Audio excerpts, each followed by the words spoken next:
कल दिल्ली से गोवा की उड़ान में एक बुजुर्ग मिले। साथ में उनकी पत्नी भी थी। बुजुर्ग की उम्र करीब 80 साल रही होगी। मैंने पूछा नहीं, लेकिन पत्नी भी 75 की पार रही होंगी।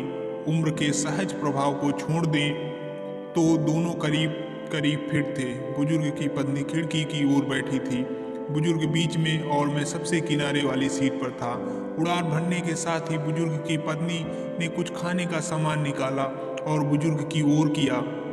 बुजुर्ग कांपते हाथों से धीरे धीरे खाने लगे। फिर फ्लाइट में जब भोजन सर्व होना शुरू हुआ तो उन लोगों ने राजमा चावल ऑर्डर किया। दोनों बहुत आराम से राजमा चावल खाते रहे। मैंने पता नहीं क्यों पास्ता ऑर्डर कर दिया था। खैर, मेरे साथ अक्सर ऐसा होता है कि मैं जो ऑर्डर करता हूँ मुझे लगता है कि सामने वाले ने मुझसे बेहतर ऑर्डर किया है। अब बारी कोल्ड ड्रिंक की थी। पीने में मैंने कोक का ऑर्डर किया था। अपने कैन के ढक्कन को मैंने खोला और धीरे धीरे पीने लगा। बुजुर्ग ने कोई जूस लिया था। खाना खाने के बाद जब उन्होंने जूस की बोतल के ढक्कन को खोलना शुरू किया तो ढक्कन खुल नहीं रहा था। बुजुर्ग कांपते हाथों से उसे खोलने की कोशिश कर रहे थे। मैं लगातार उनकी ओर देखा रहा था। मुझे लगा कि ढक्कन खोलने में उन्हें मुश्किल आ रही है, तो मैंने शिष्टाचार हेतु कहा कि लाइए, मैं खोल देता हूँ। बुजुर्ग ने मेरी ओर देखा, फिर मुस्कुराते हुए कहने लगे कि बेटा, ढक्कन तो मुझे ही खोलना होगा।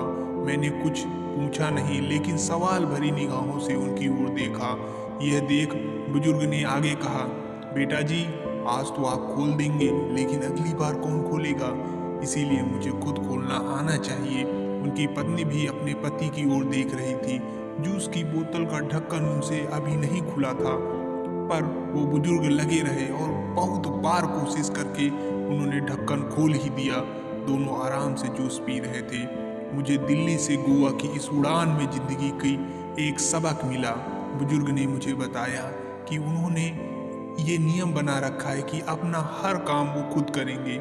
घर में बच्चे हैं, भरा पूरा परिवार है, सब साथ ही रहते हैं, पर अपनी रोज की जरूरतें वो सिर्फ अपनी पत्नी की मदद लेते हैं, बाकी किसी की नहीं। वो दोनों एक दूसरे की जरूरतों को समझते हैं। बुजुर्ग ने मुझसे कहा कि जितना संभव हो अपना काम खुद करना चाहिए। एक बार अगर काम करना छोड़ दूंगा, दूसरे पर निर्भर हुआ, तो समझो बेटा कि बिस्तर पर ही पड़ा रहूंगा। फिर मैंने हमेशा यही कहेंगे कि हम इससे कर डालूंगा, उससे करा लूंगा, फिर तो चलने के लिए भी दूसरों का सहारा लेना पड़ेगा। अभी चलने में पाँव कांपते हैं, खाने में भी हाथ कांपते हैं, पर जब तक आत्मनिर्भर रह सकूं, रहना चाहिए। हम गोवा जा रहे थे, 2 दिन वहीं रहेंगे। हर महीने में 1-2 बार ऐसे ही घूमने निकल जाते हैं। बेटे बहू कहते हैं कि अकेले मुश्किल होगी, पर उन्हें कौन समझाए कि मुश्किल तो तब होगी जब घूमना फिरना बंद करके खुद को घर में कैद कर लेंगे। पूरी जिंदगी खूब काम किए, अब बेटों को देकर अपने लिए महीने के पैसे तय कर रखे हैं और हम दोनों उसी में आराम से घूमते हैं। जहाँ जाना होता है एजेंट टिकट बुक कर देता है, घर पर टैक्सी आ जाती है, वापस में एयरपोर्ट पर भी टैक्सी ही आ जाती है। होटल में कोई तकलीफ नहीं होती। स्वास्थ्य उम्र अनुसार एकदम ठीक है। कभी कभी जूस की बोतल नहीं खुलती, पर थोड़ा दम लगाओ तो वो भी खुल ही जाती है। मेरी तो आंखें खुली की खुली रह गई। मैंने तय किया कि इस बार की उड़ान में मैं लैपटॉप में पूरी फिल्म देख लूँगा, पर यहाँ तो मैंने जीवन की फिल्म देख ली। एक वो फिल्म जिसमें जीवन जीने का संदेश छिपा था। जब तक हो सके आत्मनिर्भर रहो, अपना काम करो, जहाँ तक संभव हो स्वयं ही करो। वीडियो को लाइक शेयर सब्सक्राइब कर दें ताकि ऐसी वीडियो आपको मिलती रहे। धन्यवाद।